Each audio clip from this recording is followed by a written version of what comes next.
이 세상에는 화평이 있는 것이 아니라 분쟁이 많이 있다고 우리에게 말씀하고 있습니다. 조금은 낯설고 어렵고 낯선 역사 이야기, 유대 나라의 역사 이야기를 잠깐 하도록 하겠습니다. 주전 63년경 유대는 로마 폼페이우스 장군에 의해서 정복을 당하게 됩니다. 그래서 로마의 식민지가 되는 것입니다. 그 후 유대는 로마로부터 독립하기 위해서 여러 차례 반란을 일으키게 됩니다. 그 과정에서 크게 3번에 걸친 유대와 로마 전쟁이 일어났습니다. 제1차 유대와 로마 전쟁은 BC 주후 66년에서 73년에 일어납니다. 이 전쟁은 주 70년 후에 로마의 황제가 된 디투스 장군에 의해서 예루살렘이 파괴되면서 결국 실패로 끝나게 됩니다. 그리고 예수님께서 예언하신 것처럼 마가복음 13장 2절에 예언한 것처럼 성전은 이제 돌 위에 돌 하나도 남지 않고 다 무너뜨리라 하는 말씀대로 완전히 파괴가 되고 말았습니다. 약 1,000여 명이 이제 마사다로 가게 돼서 거기서 최후까지 저항을 하게 됩니다. 그러나 주 73년 마사다 요새마다 함락되면서 제1차 유대 로마 전쟁은 끝이 나게 됩니다. 제2차 유대 로마 전쟁은 주후 115년에서 117년에 일어납니다. 제1차 유대 로마 전쟁에서 패한 유대인들은 이제 모두 다 디아스포라가 됩니다. 그래서 지정의 주변 등 여러 지역으로 흩어져 살게 되었습니다. 그런데 유대인 특유의 상술로 인해서 큰 돈을 벌었습니다. 이에 불안을 느낀 지역의 주민들이 유대인들을 박해하기 시작했습니다. 로마는 특별히 유대교를 신봉하는 것을 허용하는 대신에 유대인의 세금이라는 것을 도입하여서 다른 나라 사람들보다 엄청나게 높은 세금을 내게 하였습니다. 주변 사람들의 배척과 또 로마의 고세율 정책으로 고통받던 유대인들은 메시아가 오기를 더욱 갈망하게 되었습니다. 트라야누스 황제의 로마군이 파르티아 원정에 온 힘을 쏟는 틈을 타서 이제 디아스포라 유대인들이 사는 지역 곳곳에서 반란을 일으키게 됩니다. 그러나 루시우스 케아투스 장군이 이끄는 로마군에 의해서 이 반란도 역시 진압되면서 두 번째 독립정전도 실패로 돌아가게 됩니다. 이제 제3차 유대 로마 전쟁은 주 132년에서 136년에 일어납니다. 제2차 유대 로마 전쟁으로 거의 성공할 뻔했던 파르티아 원정을 중지해야 했던 로마는 유대인에 대한 혐오가 더욱 깊어졌습니다. 거기에다가 헬라 문화의 신봉자인 하드리아누스가 황제에 오르면서 유대인들은 더욱더 큰 어려움에 직면하게 됩니다. 하드리아누스는 유일신을 고집하는 유대인들을 혐오했습니다. 그리고 유대인들이 가장 중요하게 생각하고 있는 할례까지 금지를 시켰습니다. 또 폐허로 남아있던 예루살렘의 신도시인 아일리아 카피토리아를 건설했습니다. 그 중앙에다가 로마인들이 최고의 신으로 섬기고 있던 주피터 신전을 세우게 됩니다. 그러자 당시 유대인들로부터 존경을 받고 있던 납비 아키바는 유대인들을 구한 메시아가 될 적임자를 물색하였습니다. 그러다가 율리우스 세베루스가 이끈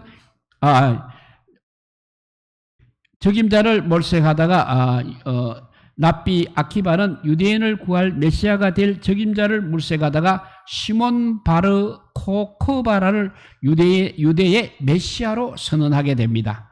바로 코코바가 이끄는 유대인들은 이제 예루살렘 탄원에 성공을 합니다. 그리고 기념 주화까지 만들게 되었습니다. 그러나 로마 최고의 장군인 율리우스 세브루스가 이끈 상계 군단 12만 명의 로마 군대에 의해서 유대의 점령기는 또 한 번 초토화되면서 제3차 유대 로마 전쟁도 끝이 나고 맙니다. 이 제3차 유대 로마 전쟁에서 중요한 사건 하나가 일어나는 것입니다. 그것은 납비 아키바가 바로 코코바를 유대인의 메시아로 추앙했습니다. 그러자 유대의 기독교인들이 이번에는 반발을 한 것입니다. 기독교인들은 예수님만이 참 메시아이시기 때문에 다른 어떤 누구도 메시아로 인정할 수 없었습니다. 만일 스스로 메시아라고 하면 그는 바로 거짓 선자일 뿐입니다. 거짓 선자일 뿐이라고 여기고 독립전쟁에 기독교인들은 적극 가담하지 않았습니다.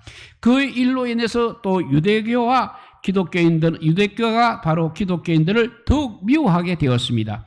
결국 유대교와 기독교는 이렇게 결별을 하게 되는 것입니다. 물론 그 이전에도 기독교가 유대교와 다른 점이 많이 있었습니다만 바로 코코바를 이렇게 메시아로 인정하느냐 아니면 오직 예수님만 메시아냐 하는 문제가 기독교와 유대교가 결발하게 된 아주 중요한 계기가 되었다는 사실입니다.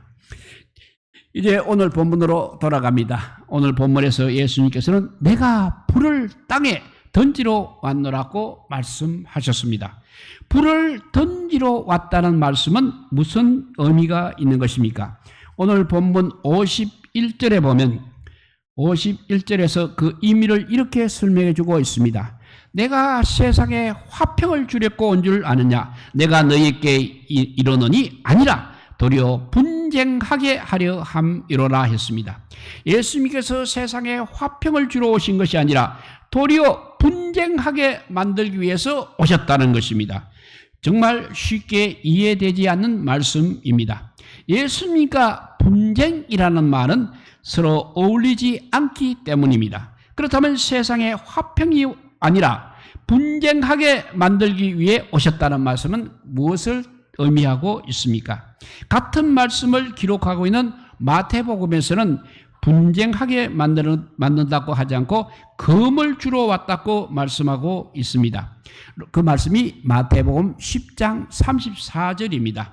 내가 세상에 화평을 주러 온 줄로 생각하지 말라. 화평이 아니요 금을 주러 왔노라 했습니다.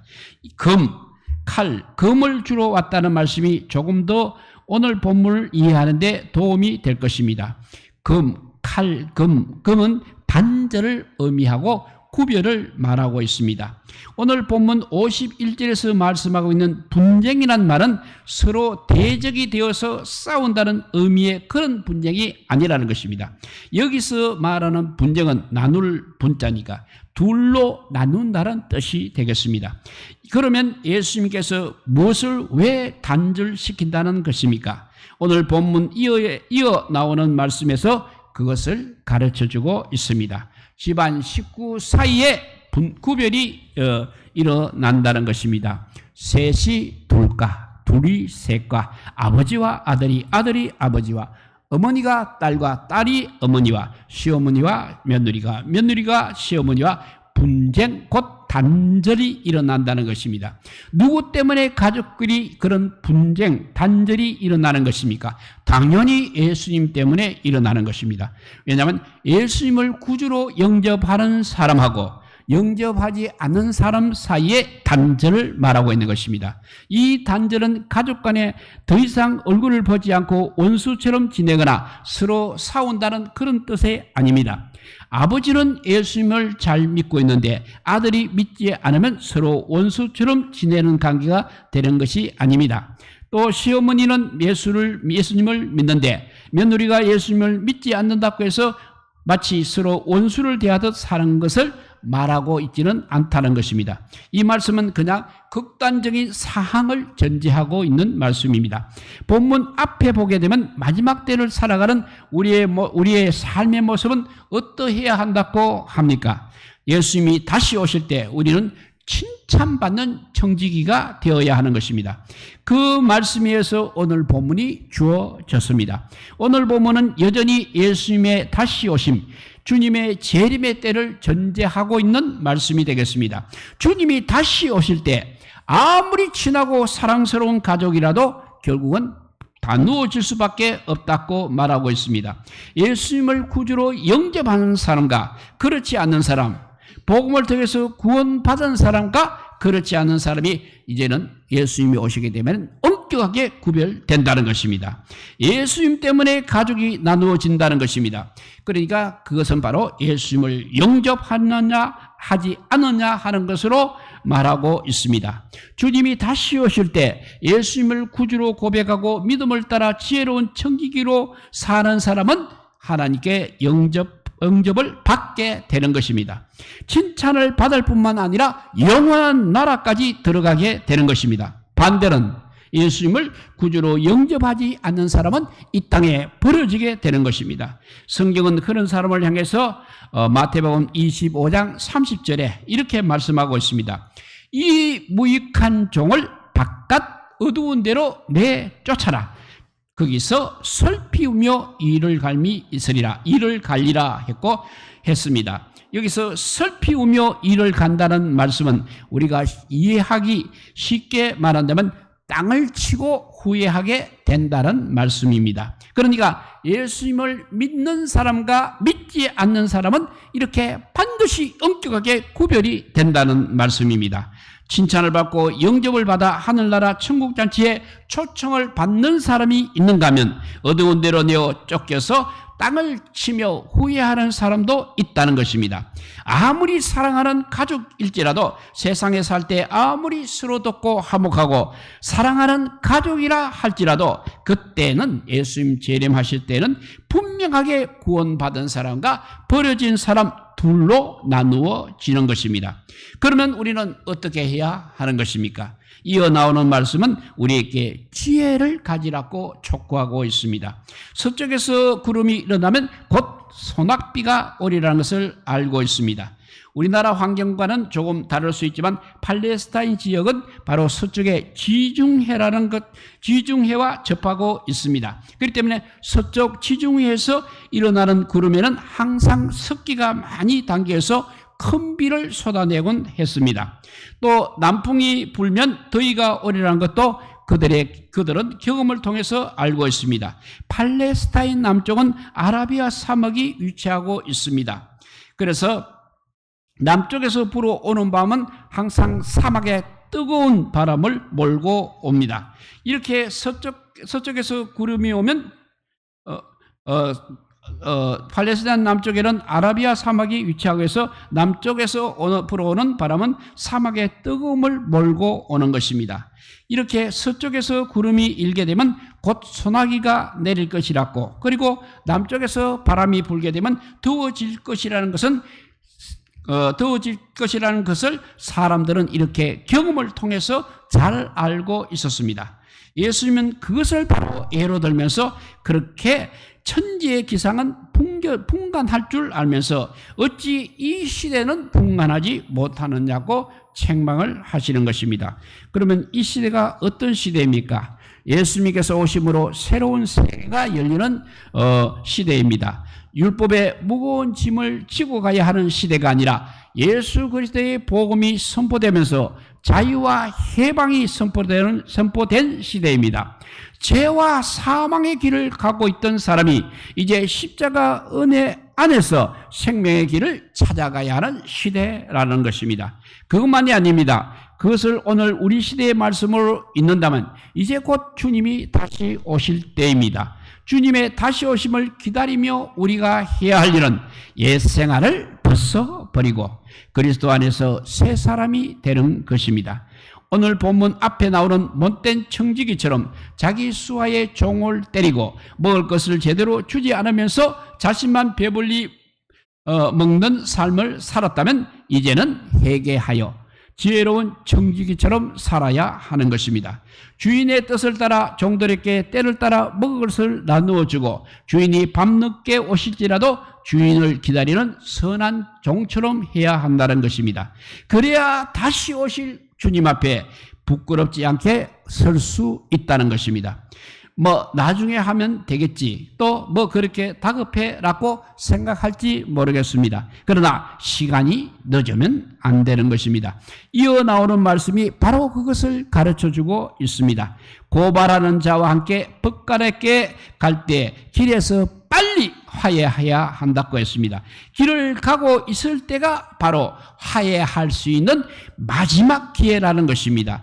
그 기회를 놓쳐버리게 되면 재판장 앞에 가서 재판을 받고 감옥에 갇히며 한 푼도 남김없이 갚지 않고서는 감옥에서 나올 수 없다는 것입니다. 재판장 앞에 서기 전에 기회가 있을 때 빨리 화해하라는 것입니다. 그게 마지막 기회이기 때문입니다. 우리가 나중이라는 시간, 또 다음이라는 기회가 오지 않을 수도 있다는 것입니다. 지금이 결단할 수 있는 마지막 기회입니다. 기회가 주어졌을 때 바로 그 기회를 사용해야 됩니다. 그렇지 않으면 후회할 때가 올 것이라는 것입니다.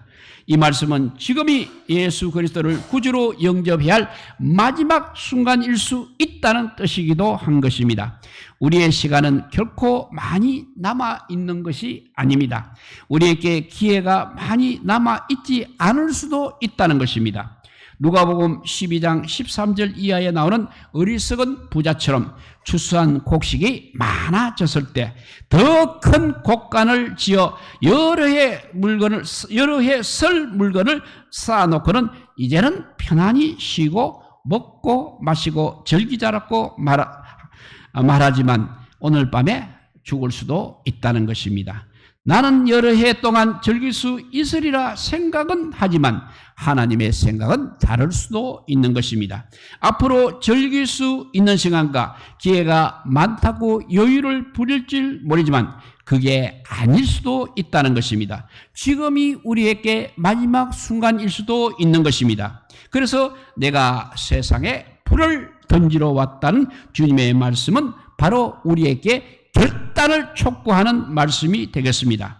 집안에 많이 불이 났다면 그 집안 안에 가만히 앉아 있을 수 없는 것입니다. 불이 났는데 금붙이를 가지고 가겠다고 허둥대며 찾을 여유조차 없는 것입니다. 불이 났다면 무조건 빨리 빠져나와야 하는 것입니다. 그만큼 시급한 상황인 것입니다. 우리에게도 마찬가지입니다. 지금이 그럴 상황이 아닌 것입니다. 지금이 그럴 상황일 수 있는 것입니다. 머뭇거릴 수 없는 상황이요, 여유 부릴 수 없는 시간이 없는 것입니다. 지금 당장 우리는 결단을 해야 합니다.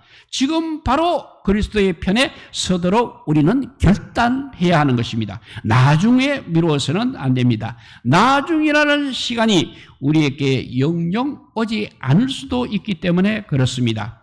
사람들이 선택의 순간에 섰을 때 자주 머뭇거리고는 하는 것입니다. 어느 쪽을 선택해야 후회가 없을지 알지 못하기 때문에 그렇습니다. 어떤 길로 가야 바른 길인지 알지 못할 때에도 또 어느 편에 서야 내가 불이익을 당하지 않을지 알지 못할 때에도 우리는 망설이곤 하는 것입니다.